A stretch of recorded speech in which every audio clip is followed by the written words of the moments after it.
Here is a question history almost never asks. Did it work? Agriculture, writing, money, and empire were defended as improvements in the human condition. So were religion, science, capitalism, and industry. More food, more safety, longer lives, greater comfort, more freedom. The improvements are real. A person alive today in a wealthy country lives roughly twice as long as many medieval ancestors, eats more varied food, experiences less violence, and has access to knowledge and medicine that would have looked impossible 200 years ago. But here is the question the record does not automatically answer. Are they happier? To answer that question honestly, you first have to understand what happiness is mechanically. Happiness is not a fixed state that gets switched on when circumstances improve. It is a neurochemical signal, generated primarily by systems involving serotonin and dopamine. It also involves oxytocin and related compounds. Those signals evolved in environments radically different from the one we now inhabit. Their function was not to reward success permanently. Their function was to motivate continued effort. When a forager found a fruit tree, a dopamine signal registered the find as rewarding. That signal motivated them to return to that location, remember it, and share the information with their group. But if the signal stayed at peak intensity indefinitely, it would stop doing its job. The forager would sit under the tree and stop searching, so the signal fades. The brain resets. The forager looks for the next tree. This reset mechanism is one of the most robust findings in the psychology of happiness. It has a name, the hedonic reset. In 1978, psychologists Philip Brickman, Dan Koetz, and Ronnie Janoff-Bolman published a study comparing major lottery winners with people who had recently become paraplegic. The finding was striking. Lottery winners reported higher well-being immediately after winning, but within months their self-reported happiness had returned to near their pre-win baseline. People who had become paraplegic adapted upward from the initial shock more quickly than most outside observers predicted. What changed was not the experience of winning or injury. What changed, and then reset, was the neurochemical response to it. This finding has been replicated and extended across decades of research. The baseline is real. It is influenced by genetics more than by circumstances. Identical twins separated at birth report more similar well-being levels than fraternal twins raised together, suggesting that the set point is substantially heritable. None of this means circumstances do not matter. Severe poverty, chronic pain, and social isolation do push people below their set point and keep them there. Certain kinds of relationships, purpose, and autonomy do shift the baseline upward. But the relationship between improving external conditions and improving subjective experience is not linear. It is not stable, because the brain was not built to maintain a reward signal in response to conditions it has fully adapted to. There is a second mechanism that compounds the first. Happiness is not measured against an absolute standard. It is measured against a reference group. The medieval peasant compared their life to the lives of nearby peasants. If their harvest was slightly better than the neighbor's, the comparison registered as positive. If their child survived an illness that took the neighbor's child, the comparison registered as relief. The reference group was the village. The village was small enough that most people in it could find someone worse off. Now consider what happens when that reference group expands. A person with a reliable income, a comfortable home, and reasonable health has conditions that most humans who ever lived could not have imagined. But if their media environment is saturated with images of people wealthier and more attractive, the comparison that determines their felt well-being is made against those images.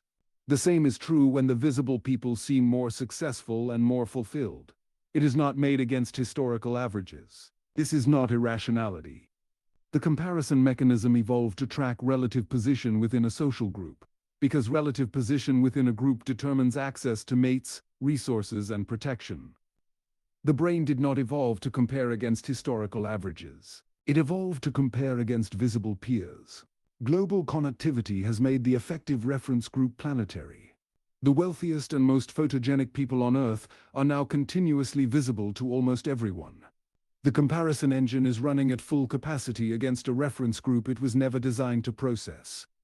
Economist Richard Easterlin documented one result of this in 1974. Within a country, Wealthier individuals report higher well-being than poorer individuals at a given moment. The relative position effect is working. But across time, as average income in a country rises, average reported well-being does not rise correspondingly. Japan and the United States both showed flat or only modestly rising happiness levels across decades of strong economic growth. This finding is called the Easterlin Paradox. It is contested. Some economists argue that with better data, income does continue to correlate with well-being even at the national level. The debate is genuine. But the paradox points at something real, even if its exact dimensions are disputed. The mechanism that generates felt happiness does not respond to prosperity the way the architects of progress expected it to. The system that surrounds the adapted comparing brain has its own logic. Modern consumer capitalism is not designed to produce contentment. Contentment is economically inert. A satisfied person does not buy anything they do not need, does not upgrade what already works, and does not feel the restlessness that drives growth. The system is designed to produce aspirations. It creates a permanent state of almost but not quite enough. This is not a conspiracy. It is a structural property. Markets identify desires, satisfy them at a price, and immediately identify the next desire to sell against. Creating new wants is as essential to the system as making goods to satisfy old ones.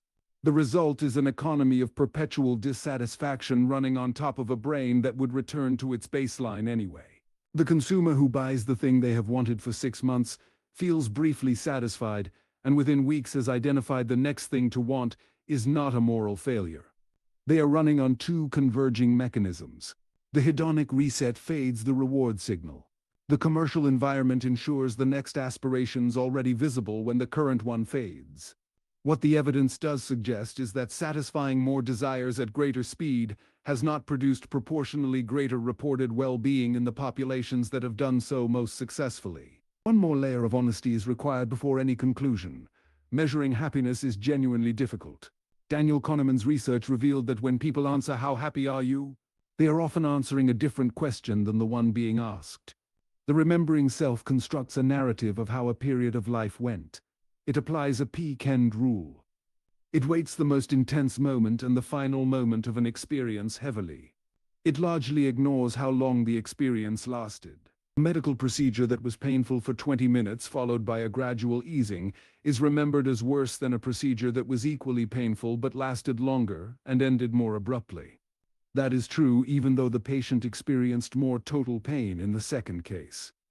This means that when you survey someone about their life satisfaction, you are partly measuring their narrative about their life. You are not simply measuring the accumulated moment-to-moment experience of living it. The two measures often diverge. Neither is obviously the right one. A person can report high life satisfaction while spending most of their actual time in mild tedium, anxiety, or irritation. A person can report low life satisfaction while spending many actual hours in absorbed, pleasurable activity. Happiness research is real and valuable, but it is measuring something complicated with an instrument that captures only part of it. What it cannot tell us is whether people in previous centuries were happier in their moment-to-moment experience.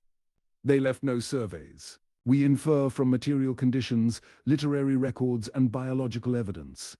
None of those translate cleanly into subjective states. The honest position is not that progress failed.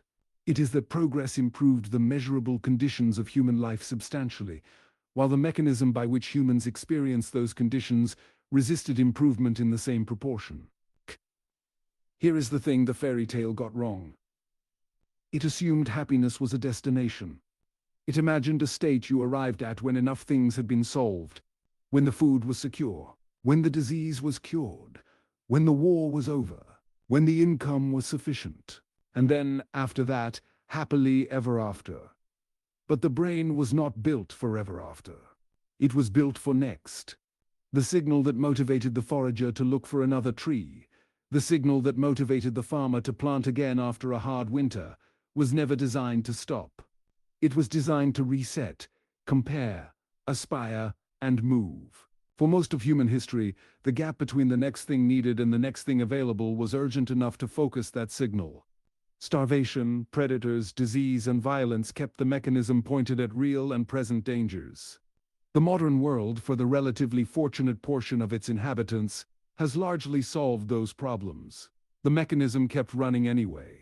It is pointed now at status, aesthetics, experiences, and the next version of everything. The question this raises is not whether to go back. There is no going back to a world of genuine scarcity, and there is nothing desirable about returning to one. Two traditions identified this trap long before the research did. The Buddhist and Stoic answer was to reduce desire rather than satisfy it. They tried to change the benchmark, not the circumstances. The liberal answer was to keep satisfying desires and trust that autonomy itself has value, even when the well-being returns diminish. Both have something right. Neither has solved it. The question the evidence now forces is biological. If neither changing circumstances nor changing desires reliably shifts the mechanism, can the mechanism itself be changed? That question, whether we can engineer the biochemical substrate of experience, whether we should, and what it would mean if we did, is the last question this argument has to ask. Because the answer may not involve improving the world around us. It may involve redesigning the animal that inhabits it.